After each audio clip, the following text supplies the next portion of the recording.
Hi, and welcome to CSM Mistakes Were Made. Are you thinking about getting a 96 slot cylinder?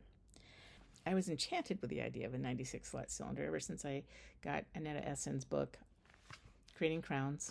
And in this book, one of the easiest patterns is done on the 96 slot cylinder. It's an everyday stocking cap. I also kind of wanted a 96 slot cylinder to make finer gauge socks. Do you need a 96 slot cylinder? Well, if you have a 72 slot cylinder, you can do a lot of hats out of Annetta Essen's book. For instance, here's one that I made on a 72 slot cylinder. Now, this hat was cranked in what she calls large flatweb, and it used 70 needles in total, so 2 were left out of work, but it requires a lot of needle manipulation up and down so that needles don't knit when you don't want them to knit, etc. But it certainly can work. On the 96 slot cylinder, I cranked this one. This is my newest one. Both of these are sock weight yarn, and this one had 78 needles in work, but it was easy flat web, which is fast. I think the length is comparable. In fact, the 72 slot one may be a little longer. I did do it in a little bit of a looser gauge. So do you need a 96 slot cylinder? Well, I think it's really good for those hats, like I mentioned, and some of the other hats in her book require it too. If you want to do socks on a 96 slot cylinder, you will note that fingering weight yarn would generate a tube that's pretty broad, 5.5 inches. And if you like negative ease, that really wouldn't fit a lot of people. If you have a person with extremely wide feet, it would be really good. I did get my 96 slot cylinder to produce a pair of socks that I think it's 4.5 inches across. Very fine gauge socks out of lace weight yarn. So if you don't have wide-footed individuals and you wanted to do socks on our 96 slot cylinder, you'd probably want to go to a very lightweight yarn, a lace weight yarn, which is what I did. So I hope this helps. Good luck with your decision about getting a 96 slot cylinder. Thanks for watching CSM Mistakes Were Made. I almost forgot to mention an alternative that you might consider, and that is 3D printed cylinders. I bought this cylinder from a person located near Quebec, Canada, and it's a beautiful cylinder. It's a 120 slot cylinder, and she made me 2 ribber dials. One is 40 and one is 60, and these take 12 gauge needles on my Ligare 400. It works pretty well. I haven't gotten it out in a while because I originally got it to try to make hats in a circular fashion, and it wasn't great for that, so I kind of put it away. I think I might get this back out again and try to do some flat web knitting on this.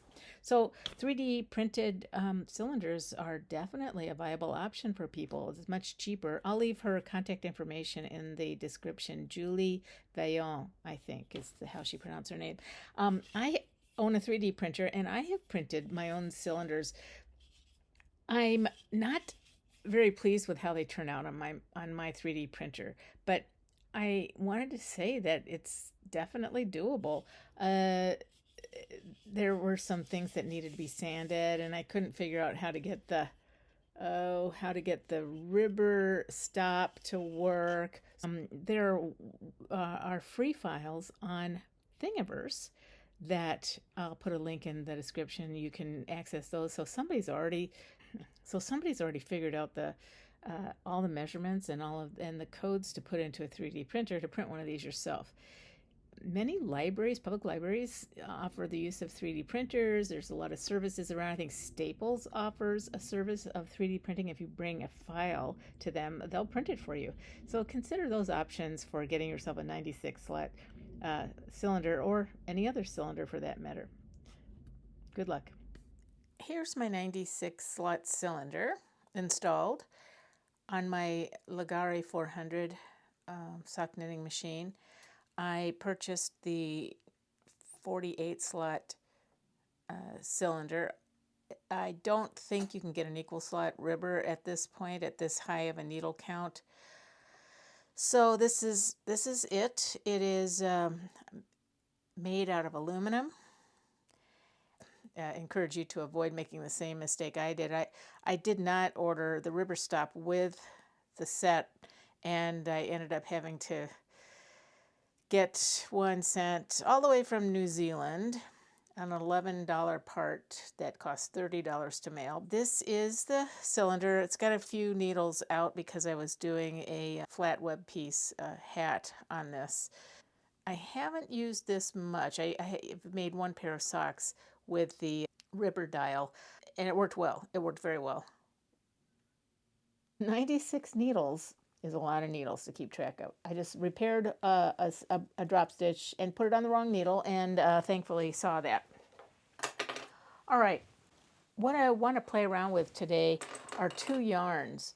One is a sock yarn. Let's just see how this cranks up on the 96, and we'll just do a swatch. The other thing I wanted to try is lace weight yarn. It's a Knit Picks product. It's Knit Picks Gloss lace weight yarn. So we're going to kind of see what we get from both of these. I think maybe what I'll do is start kind of in the middle range. Put it through my yarn topper, and we'll crank a few rows and see what we get. Active or opal or something like that. All right, we'll see what happens. It's cranking pretty easily, I would say. The stitches are falling back down onto the top of the cylinder. I do normally crank with 3 heel pucks, so I think I will actually put the third one on and see what that does. So I don't think I'd want to go too much tighter than this. This tension is about right on the 96 slut cylinder with this particular yarn.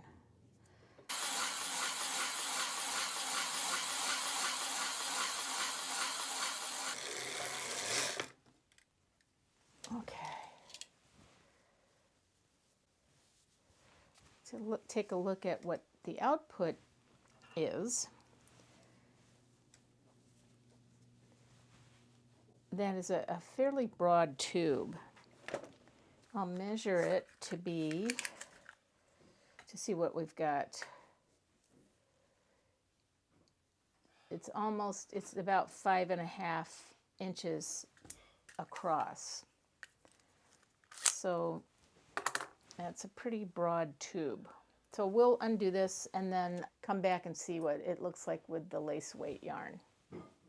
Now we're gonna use this lace weight yarn and see what we can get. I can tell it's very, very thin yarn, and I'm really excited to see what the machine needs for tension.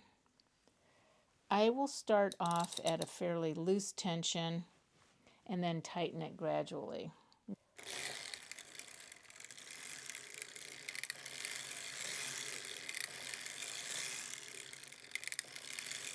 Okay, this looks very loose, I guess, for lack of a better term.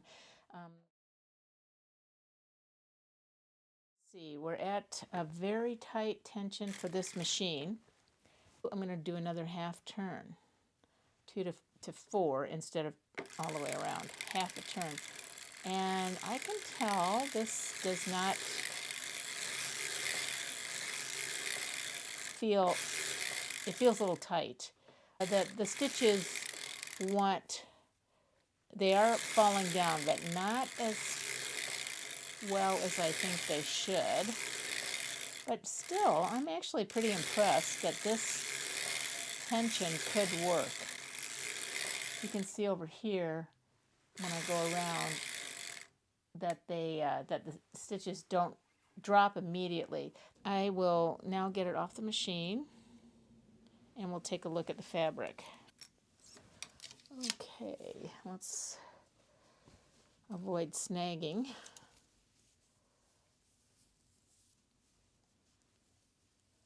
That is a nice tight fabric, whereas the active type yarn gave us a width of the tube of about 5.5 inches.